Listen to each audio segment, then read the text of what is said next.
An eargasm of learning and a no-fuss show. Welcome to the Creative Talk Podcast, where you can learn straightforward topics about branding, digital entrepreneurship, online business, and many more with your charming host, John Santos, along with inspiring entrepreneurs, creators, and thought leaders worldwide.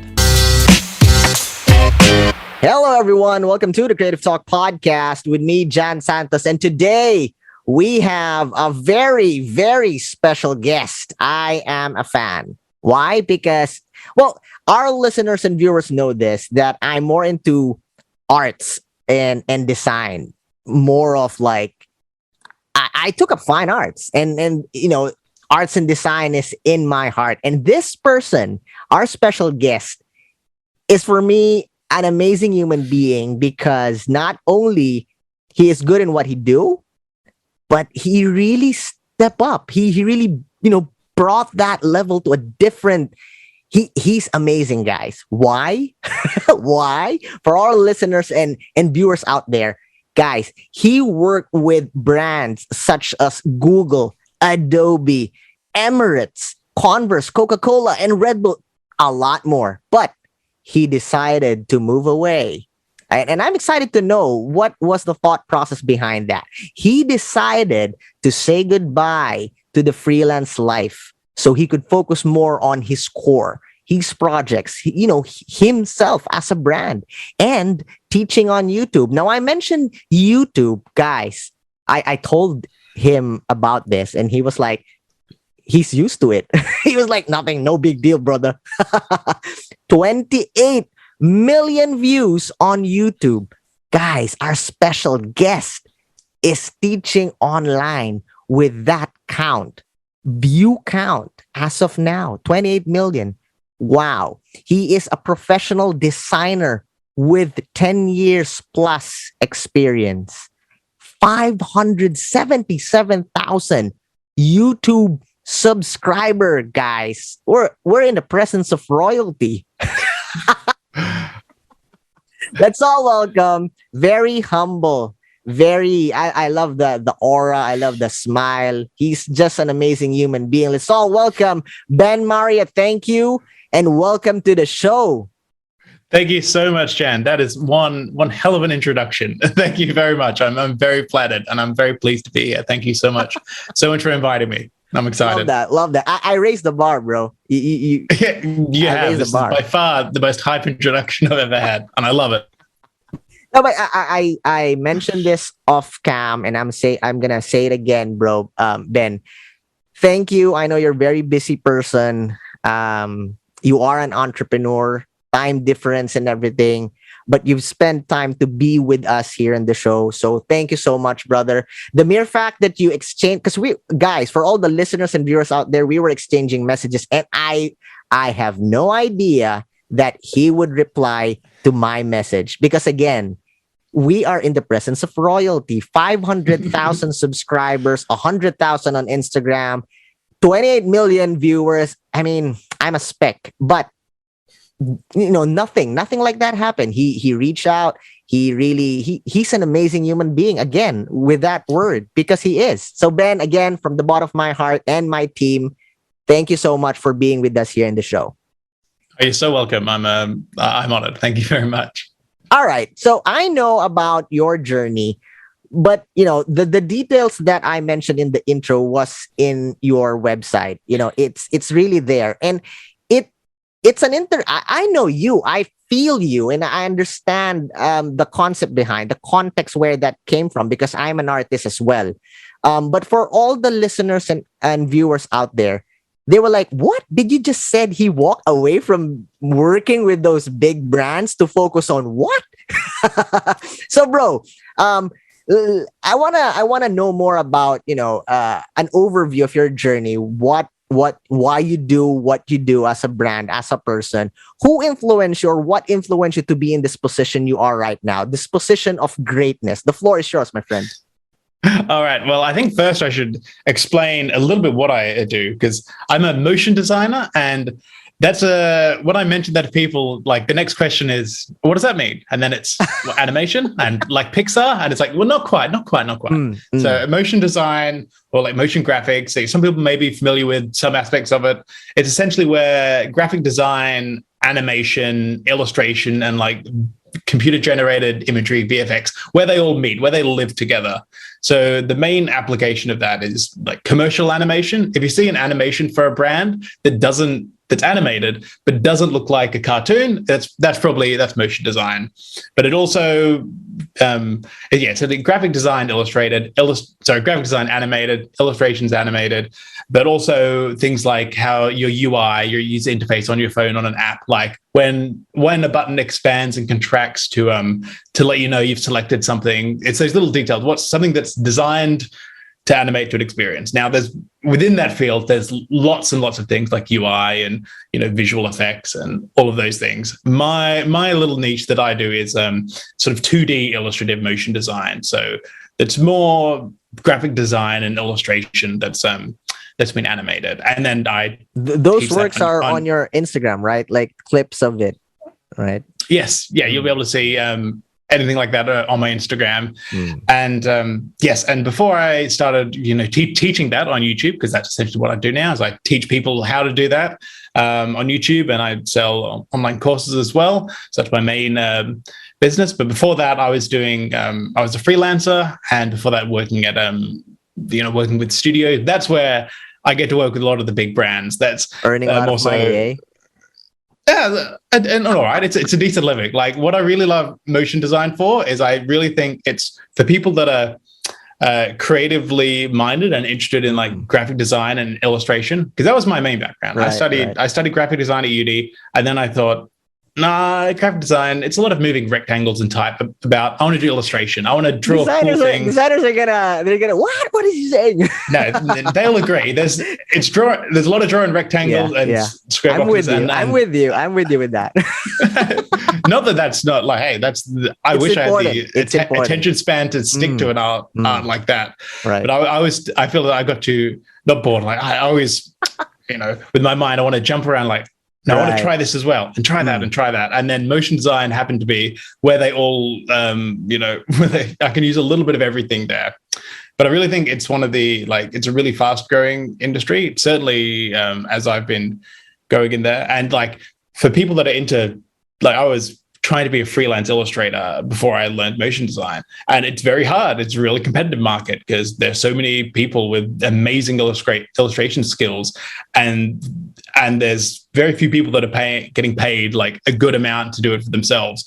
But motion design is a little bit more of a trade. There are fewer people that know how to animate, and it's a very applicable. A brand can say, we have this, we need you to animate something. So it's a much easier exchange of value rather than we want you to draw this picture. I like the artist like, well, I've trained my whole life for this. This is very valuable, but it's harder for the brand to see that and think, I don't know, my cousin has Photoshop. I don't know if I want to pay you this amount for, and that being sort of more of a trade that kind of gets handed between an agency and a studio. Like a brand will hire a studio, the studio will hire me. So you're not so much, if you don't want to be, you don't have to be in that equation, chasing clients and putting yourself out there, which is what I struggled with. So I thought, if I get good at this thing, then I won't need to be as brave and put myself out there as much, which is the opposite of what I'm doing now.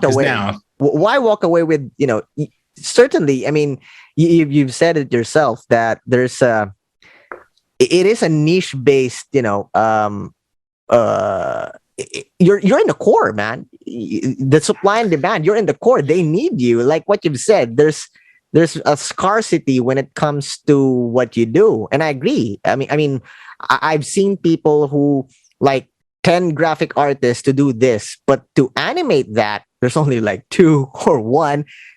If you're in that, you're in that space and you're working with like known brands, why walk away? Well, it was the end of my first year of freelancing. So working with studios, I had a bit of, the job security. I was on the salary and, I go to work, put in my time and then leave. And then I was tempted like, well, the freelance life, I heard, essentially we had a freelancer come in to the studio because we did a big project and we need an extra animator in.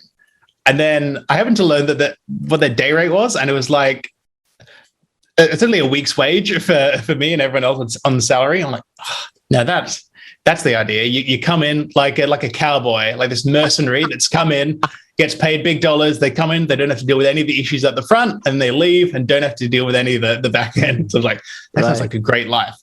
And and it's actually a book I've got at the back here, The Freelance Manifesto by Joey Corriman, who's a big influence to me. I read that book, and it essentially broke down a little bit of the technical aspects of how to find clients. And to me, that was like, if I follow this, I can find clients. Because that was the bit that I struggled with. I thought I was pretty confident in my work. And I was pretty confident once I got the clients, I'd be able to deliver to them. But I was very nervous, very anxious, very shy, and showing your work and saying, hey, this is good enough for you to pay me for. It's like, that's a big step. Right. So, but this kind of gave me a bit of a formula, a little bit of an insight to how to do that without, it being a big an issue as I was making it in my head. Right. And then that sort of gave me the confidence to think, well, you know what, I'm going to try going freelance and see how this goes. And then at the end of my first year of freelancing, it went really well. And I was pretty much booked almost pretty consistently. Like most weeks I was booked. So I was like, okay, this is pretty good. And from here, there's an obvious ceiling of how much time I can spend working on my business and making stuff. So I think, well, the only way to, earn more money would be to increase my day rate. And there's only a limit that someone can possibly pay for that. Yeah.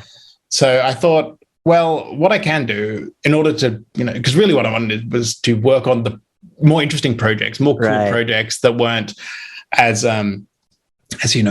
corporate. Because all of the jobs, there's lots of big brands there, but very few of those big brands are on my portfolio, because that's sort of the behind the scenes stuff that's not as interesting and sexy as you imagine. So, some of them are. There's the Coca-Cola one, Emirates ones, Google, those ones are really good.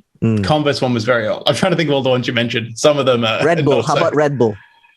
Oh, yeah. No, you won't find that on there. That was for... I was expecting, Red Bull, because they're operating in, extreme sports, unorthodox product. But then, wow, that's surprising that it bores you.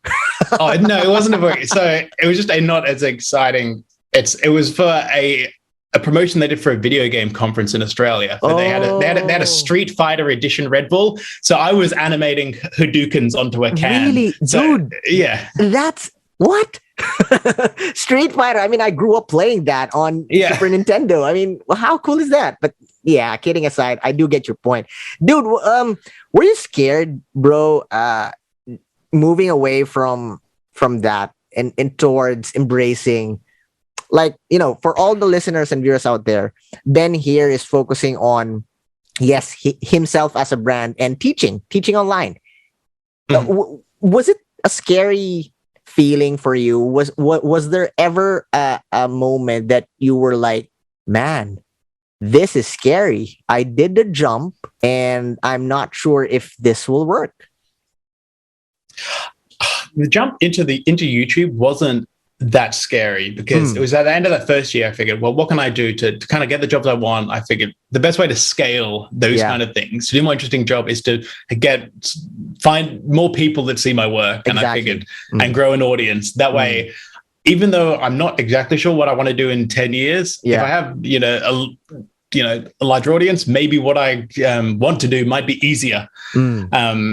So I started the YouTube channel, but I did it at the same time freelancing. So I kind of treated it as, this is my personal project that I'm going to work on this year. So when I have downtime in between jobs, I'm going to make videos. And I suppose I didn't really intend for this to happen, but what kind of happened was, as the YouTube started taking off, I just could kind of taper off taking freelance gigs. And then at one point, it was November 2019 was my last freelance job. And then it wasn't like I'm finished freelancing forever. It was kind of, I'm probably not going to say yes to a job again unless it's really worth it. So yeah, it was just slowly tapering one off as the other one the other one increased. Love that. Love that. Another follow-up question, bro, on that. Why the desire to teach? I mean, there's a lot of designers out there that they don't want to teach what they have because, they see people that are learning as a potential competitor. So a person like you, which I believe you are, and I know in my heart that you are an expert, and you're sharing your knowledge, bro.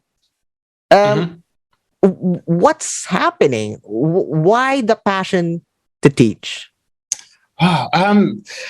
Initially, like the passion to like teach, to like share all that information, to be a teacher, that's something I've kind of grown into enjoying. Like I never thought of myself as a teacher. It was kind of when I'd post things on Instagram, like here's an animation I made, and then I would post, hey, here's a little breakdown, here's a 1 minute of how I did it, a little behind the scenes. Right. That would always get 5-10 times as many views. Yeah. And I agree. More interested in that. and I'm more interested in that because when I see a cool animation, I'm like, oh, that's awesome. But like there's a bigger barrier between you and the other. Like, that looks great. I don't know how they did that. But when someone shows a breakdown, it's like, those are the tools I use. I could it makes you think, oh, I could do that. They just did something a little bit different that I wasn't thinking about, or applied something new. And especially with animation in After Effects, which is the software that I primarily teach how to use, like there's a real simple core to most of it. It's mainly the motion of the position, scale, rotation, and the shape path. Wow. If you know those 4 things, you can pretty much make anything if you put your mind to it. There might be easier ways and there's some tricky ways and stuff like that, but it's same thing like like on the piano there's however many notes. You can write any sort of music as long as it's just putting them in the right sequence is the tricky thing. Love that. My initial idea was to just think, I got a lot of requests for a particular type of like animated grain I was using. So this is really niche. So a type of shading that isn't just a gradient. It goes from, black to white, but in between is these little dots and speckles of like noise and grit. And it's kind of textured. And that's what the kind of work that I was doing. And not like there's a lot of people doing it. It was a popular style, but that was what I was kind of known for. And I worked up a secret recipe that because it took me ages to figure out, how do I do this? I've been seeing other people make it, like the top studios that do amazing work. I'm like, how do they do that grain? And I figured out a pretty close way. And lots of people ask me, how do I do it? I figured I can share this because I don't see any resource on there online breaking this down. So that was the first video I ever did, and it got a very good response. And then like my initial plan was to just release, 1 video a week. So I did have a big plan. It wasn't just I released a video and like, oh, that went well, I'll do some more. I did have a plan to like, okay, I'm going to give YouTube a good hard crack, as we say here, and do 1 video a week. And then, after the response to the first one, it got me so excited. The response was so positive, way more than I expected. Do you still remember the hits that you made from that video? I remember the views coming up, like, this is amazing. It's got this many views. And they kept going up. Like, that video still is one of my more successful ones. Wow. And partly, I imagine, is the curiosity of people going, what was the first video he did? Yeah. All the listeners and viewers that are tuning into this episode, they're going to be, what is he talking? Which episode is that? Yes. Wow. I love that, Ben. And it's an addition that I respect you, because I love that you have a secret sauce, but instead of keeping it, your mindset is to share it, because you want. I love what you mentioned, that there's no resource for people, your tribe around you, to learn about it, and you have discovered a way. It may not be the same thing, but it's like what you've said, similar, closer, and your initial response is to share it out. I love that. And I believe that's the reason why you're successful now. It's because your intention is always to help out and, bring the positivity in people around you, maybe in design and beyond. So I love that. Having said about you teaching and YouTube, I know our viewers and listeners are very excited, because I am really excited to learn from the master. Bro, with your expertise and your perspective, let's talk about design tips on how to make an impact on social media and beyond. With your expertise, with your journey, what tips can you share, not only on social media, but if you're a content creator, like what we talked about earlier, in business and beyond, how to make an impact in the design that you made? The floor is yours, my friend.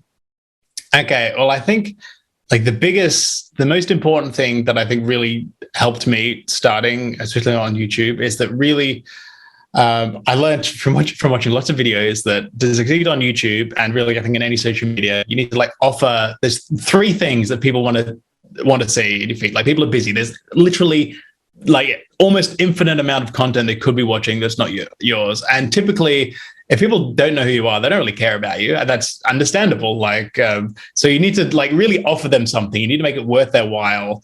And you can. There's three methods. That's either with education, entertainment, or inspiration. Now,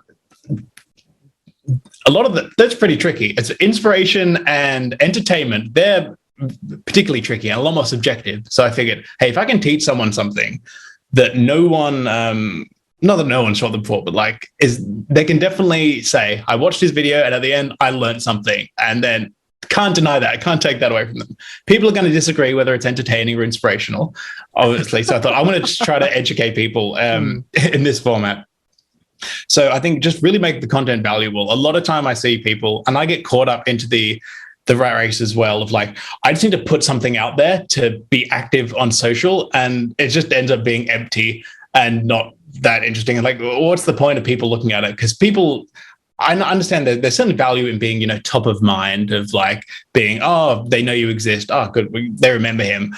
But for really trying to grow an audience and have more impact, I think you really need to, offer something that is more than, doesn't have to be maybe more than they're already getting, but, something that's valuable to them. And particularly in my industry, like animation, because it's a pretty new industry, almost everyone learnt what they did from YouTube. So like everyone in the industry kind of goes there. It's not like learning an instrument, learning a guitar. You can learn guitar online. You can learn guitar from an instructor, from a school. Motion design was still pretty new and fresh. Now they have university courses for it. But before then, there was a couple of YouTube channels. There was Andrew Kramer, Evan Abrams, Jake Bartlett. There was a couple of people on YouTube that were doing it, but there wasn't that many. It wasn't as broad. So I got lucky that, there was a funnel. So like, if I make content on there, eventually people interested in seeing it will see it. So I think, just making sure it's valuable and not just you out there in order to be on someone's feed, just so you get yourself on their feed. Because I don't think that's, even if they see you a lot, that's not going to make them particularly want to see you again. I agree. I mean, especially in today's generation, I think the battle between value, but you're releasing less against you're making noise based on quantity, right? The momentum, and it's not bad, but because platforms like, YouTube Shorts, their press releases, you create a lot, you post a lot, you interact a lot, therefore you're gonna grow. So that impact for creators, okay, let's make tons of content that could really hit that algorithm, so therefore we can grow. But I love what you said, that yes, that's an option. But as a creator, if your intention is to really change people's lives by design, you should really work on something valuable, so that when you share, not only will it gain engagement online, but it could really benefit people around you and change their life. Could be business and beyond, right? Yeah, exactly. And I think it's hard to find that balance. Like, obviously, more is better. If you can make high quality stuff and pump it out 4 posts a day, do it. Great, wonderful. But I think it's finding a balance between make something good and then make as much of that as you possibly can. It doesn't need to be perfect. It'll never be perfect. But it should at least be valuable and not just, flooding up people's feeds. I think. Love that. Ben, I have a follow-up question. because you're a successful content creator on YouTube, well, and also on Instagram, but let's focus on your YouTube content. What's the secret? I mean, non-technical. What's your secret sauce that makes your content on YouTube really click hits? And Okay. I mean, value aside. Let's put value aside because clearly it is valuable. Guys, for all the listeners and viewers, each content that Ben produce will really help you in your journey towards design or something similar connected to that context. But let's put that aside. What's the secret sauce of Ben Marriott in creating powerful content on YouTube? Okay, so there's a few things. One of them, which I think made me stand out in the in my niche of teaching animation and specifically motion design, is that because I came from a pretty strong design background before I went into animation. So coming from that way, I think it's a lot easier because it means you have the fundamentals, the understanding of how to make something look good, the structure, the composition, versus in animation, if you can learn animation first, it's a lot harder to then learn composition and all of those hierarchy and layout. Because like if something's designed really well and it moves a little bit, it still looks great. But if something looks crap, but is animated really well, it still doesn't look very good. So I think because mine was so design focused, especially at the start, people could see, my plan was to make videos that showed people how to make content that looked like the big studios are making. Because that's what I wanted to make animation. All through my career, I was like, I want to make animations that look like Buck, Giant Ant, Oddfellows, who are the big studios. And like, I want to make content that looks like that. And I try to figure out how they did that grain shading.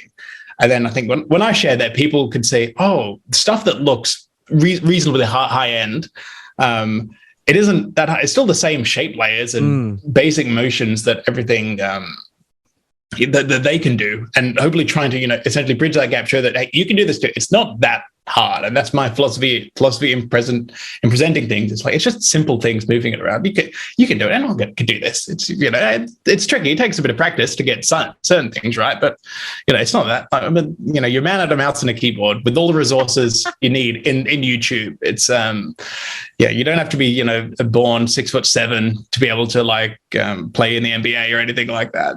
It's pretty approachable. That's how I try to make it.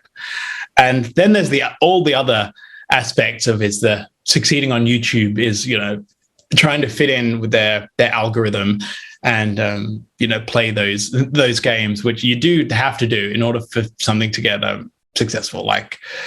And I've kind of changed my approach recently. Like I've gone to fewer videos. I upload once every 2 weeks now. Occasionally a little longer, but it's once every 2 weeks.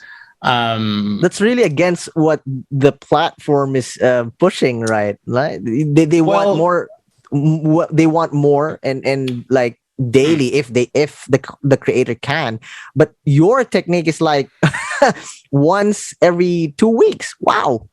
Yes, so like daily is obviously great. Like for certain niches, like people doing streaming, gaming, and news and things like that, it's perfect because you've got an audience like that. But most people in my audience, if you're a motion designer, you're typically not learning, like going down for a big educational session every day. Right. So I think the people that would come back daily for that content is smaller than in other niches, but also I've really approached it from the Pareto principle. I'm sure you're familiar with the 80-20 principle, where 20% of your output, or 20% of your efforts gives you 80% of your output, something like that. It's an asymmetric relationship between the effort you put in and the effort that you come out. And you mentioned, however many millions of views I have on YouTube, 80% of them come from about 5 videos. So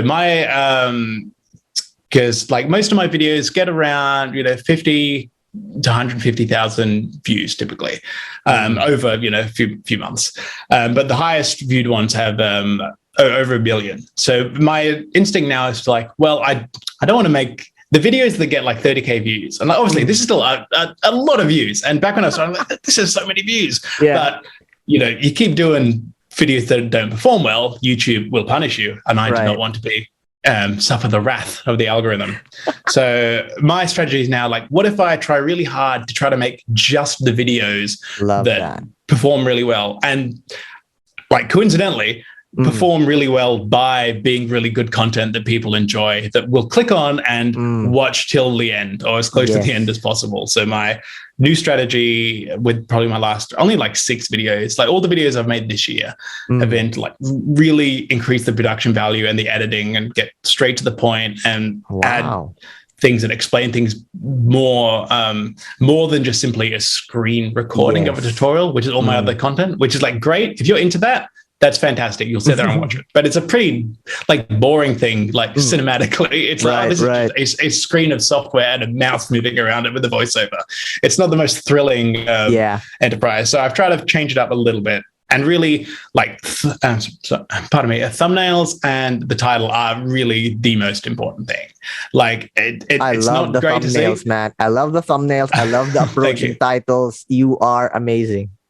Thank you. Because, like, really, if people don't click on it, they're not going to see the value that you've provided. And as long as you provide them a lot of value and they don't regret clicking on it, as long as you're not deceitful, like in the title, I think you can get away with anything. Right. And it's not like, I don't particularly want to title videos like these things you don't know about After Effects are harming your neighbor's children or anything like that. I don't make them that sensational. But like, that's what YouTube wants. People want to go, what if I don't click this? My health is at risk. You want to be able to say, hey, this is how to do this thing, how to do X using this software. Like, that's what you want to put in there. But that, like, love unfortunately, that. Like, everyone hates clickbait, but everyone clicks on it. So the clickbait game. I've resigned to, okay, I'll play the click game a little bit, but I'm going to back it up by making the best videos I can possibly make to as long as people are like, Ben got me with the clickbait. Hey, it's a good video. Can't complain. Wow. Love that, Ben. And one thing I really, really focused on when you were explaining your, what makes your content successful on YouTube is the word focus. Because you really are focusing on what you've been crafting and what content to release. That's the reason why it's so successful. I love that. You're focused, and it shows that your passion in creating something valuable and in helping people around you, your tribe, it really matters. So you're focused on that, and no wonder why your content really goes beyond, it like we're talking about billion views. So wow, thank you for sharing those secrets. I learn a lot from thumbnails, titles, and just being simple. I love that. I'm an advocate of being simple. We don't need to overcomplicate things, in design, in entrepreneurship, in being creative, and in life. You don't need to overcomplicate things. We are created to be simple because simple really makes things better, right? It clears mind. Sometimes we overcomplicate things and then it end up being cluttered and, we lose track. But I love what you said that, okay, I'm going to be honest. After Effects for me, dude, it's a battle. I remember back in college days, man, After Effects is killing me. When you were explaining like the simple motion, you moving the dots and everything, I was like, in my mind, it's like, it's easy for you to say, you're an expert. I was like, I'm struggling. Dude, when I made like a simple left to right movement, it was like the greatest thing I ever accomplished in After Effects. And then I said to myself, damn it, this is not working. I'm going to hire people that do stuff for me. I can think, I can craft the idea, and then you create it, you animate it. But, but I love what you said, that while you're explaining the technicalities of the software, of After Effects and doing the craft, just be simple. Just enjoy what you're doing. And I can feel the simplicity, even though I know it's complicated. And that's the power of your content. The mere fact that you're stating, that you're telling your viewers that, hey, I know this is complicated. It's not for everyone, but here I am with my passion to teach. You can do it because it's simple. Just have fun and we're going to do it. And that, I believe, my friend, your power in the content that you create. That's why you are successful. Plus your charm, man. You're a kind person. You're a humble, creative guy that really makes impact. So thank you, Ben, for sharing those wonderful insights. being such, a humble and simple guy. I love the vibe. Guys, for everyone that is listening in and watching this episode, go onto YouTube, type Ben Marriott. It will pop up and you will see. Like, I think the first 3 million views video will pop up and you will see what I'm talking about. Don't take my word for it, but really look it up. See, I'm promoting you, Ben. So this is thank you very much. Royalty fees. Yes. Royalty fees. I'm gonna have a share of equity now. Yeah, you get an affiliate of every subscriber. Affiliate marketing. There you go. Yeah, you get 20% of every subscriber. 20% of everything. Every subscriber. Oh, guys, subscribe now for this episode. When this episode goes up, I'm gonna get 20% for every subscriber. No, I'm just kidding. Love you, Ben. Love you, Ben. Thank you for sharing your journey, your insight, your expertise, and being with us here in the show. All right. But thank you very much. But Ben, there's a big but. We are not done yet, bro. We are not done yet. We started with your journey. Then we talk about, techniques, tips in really making a content successful because you are successful on YouTube creator. Now, we are going to play a game. This is a tradition here in the show, bro, that I'm going to be asking you questions and you are not allowed to spend much time thinking about what the right answer is. The first word that comes into your mind, shoot. All right? I'll be lightning fast. You won't believe it. I'll be giving you answers before you even say questions. And they'll be correct. We call this the creative fast talk. All right? It's a tradition here in the show. Mm-hmm. Are you ready, Ben? I'm ready. You let me know if I need to go faster as well. Let me try to amp it up. All right. After all that hype, if I'm going to be so fast, I might. Okay, hit me with it. I'm nervous now. You know why? I'm thinking about the camera. For all the listeners and viewers out there, off cam, we were talking, and Ben was like, "Dude, if in the middle of the interview, the camera just shuts down, it's this, it's that," and so I was like thinking, okay, the camera's still good, no glitches. We're good. We're good. We're good. We're good. It'll be dramatic. It's part of the game. I've answered too fast. The camera's overheated. All right, man. Let's do this. Question number 1: sun or snow? Snow. All right. That was wrong. It's sun. So okay, exactly, I'll take a little more time. All right. Second: structured or chaotic? Structured. If you were an animal, Ben, what animal would you be and why? Be a chihuahua. Oh, why? Because I have a pet chihuahua and he has the best life of any animal on this earth. I can guarantee you that.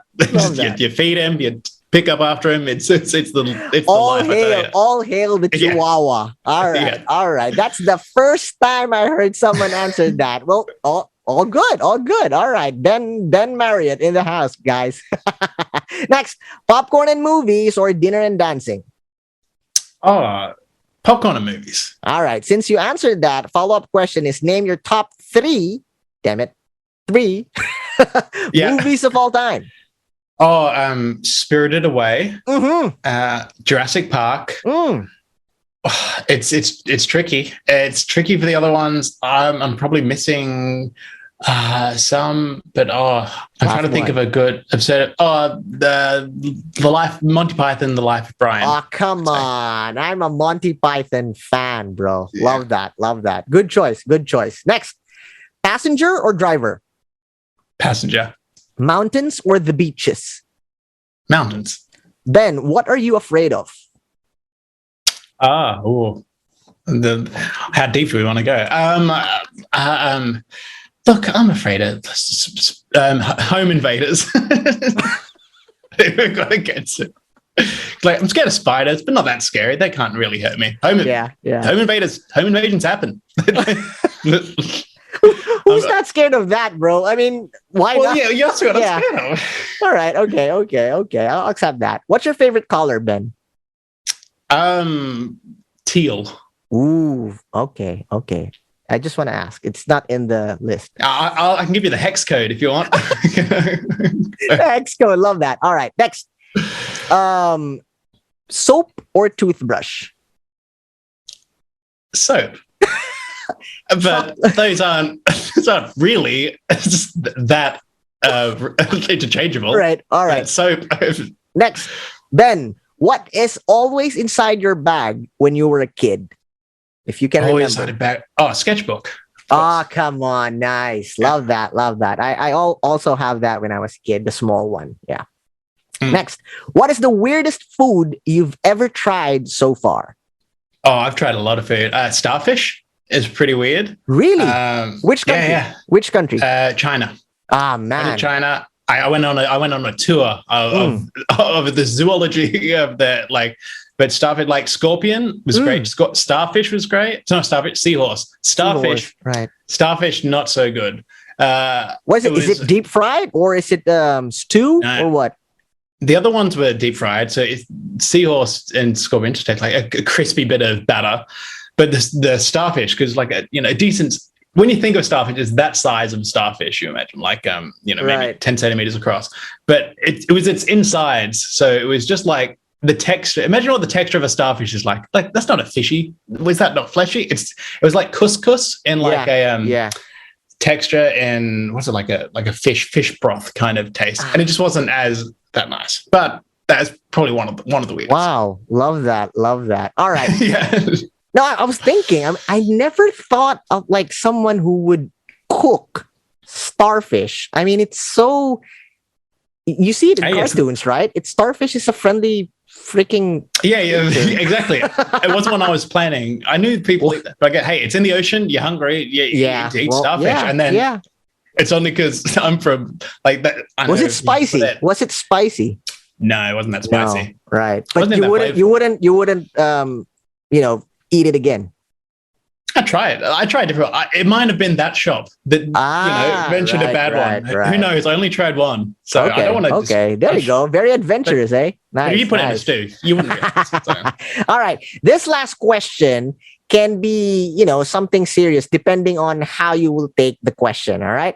Okay. If you have the power to bring back someone back from the dead, who would it be and why? Anybody. Anybody in the world. To be honest, I'm trying. It would be a musician that died early. Okay. My initial thought was John Lennon, but I think he had enough time. I'm thinking younger. Let's go. I don't know, Biggie Smalls, even Mac Miller, someone that really had a ton of potential that had no sign of slowing down. I think if we had 40 more years of music of them, what an impact that would have had on the world. And I think impact a lot of people personally, a lot of people like John Lennon. Yeah. If he made a couple more albums in his 50s and 60s, they would have, and some political thing that probably would have helped the world. Yeah. It would have been I'm not trying to put it back, but I'm trying to say but someone really young that I don't know, because as individuals, you listen to certain music and you think it just really impacts you on an individual level, and for that, millions of people to. I love that. Love that. Well, thank you so much, Ben. I mean, first giving us an insight what you do as a brand, who you are, giving us tips, giving us your perspective, being simple, having focus, and doing what you love, and just being crazy and sharing that your experience eating starfish is a weird thing, but you are not done yet. If given, you will try it again. So I love that. Maybe I'm old. Let's just say I'm vegan now as well. If anyone has any objections to eating stuff, but if I get turned back, we'll see. Right. Well, thank you so much. Thank you, Ben. I know you have we've talked about your channel, YouTube channel. You have your website, any projects, any online releases, social media. Please do promote. The floor is yours. Oh, thank you. Well, I've got a beginner's animation course coming out soon, which I'm working on at the moment. If you see big piles of paper, I have the big outline waiting to get turned into a script. That is coming out hopefully in August is what I'm hoping for. So probably September is when that will be released. So that's to teach you After Effects. So if you haven't even touched After Effects before in your life, you can start there. Or if you're in your first couple of years and want to get it's called Motion Foundation. There'll be a solid foundation. That'll be the understanding of the core concepts that you can, branch out to learn anything from there. And it's on an advanced animation course currently on my website and YouTube videos. And that's all I do. Like you said, simple. I'm trying to simplify it. It's educational animation content. You'll find me on YouTube and my website for more. They can also connect with you on Instagram, right? Yeah, connect with me. Follow me on Instagram. Send me a message. I will probably get around to it eventually. Maybe not right away, but I'll be there. There you go, guys. please do connect with Ben Marriott. I'm sure he can help you in your journey towards success. So again, Ben, thank you so much for spending the time to be with us here in the show. I learn a lot. I'm sure our viewers and learners and listeners out there learn a lot because you are an amazing human being. Ben, thank you again so much. And always remember, have a positive outlook in life. Smile. God bless. Bye. Thank you for being with us here on the Creative Talk Podcast. I'm your host, John Santos. Don't forget to listen and subscribe on your favorite podcast platform. See you again, always.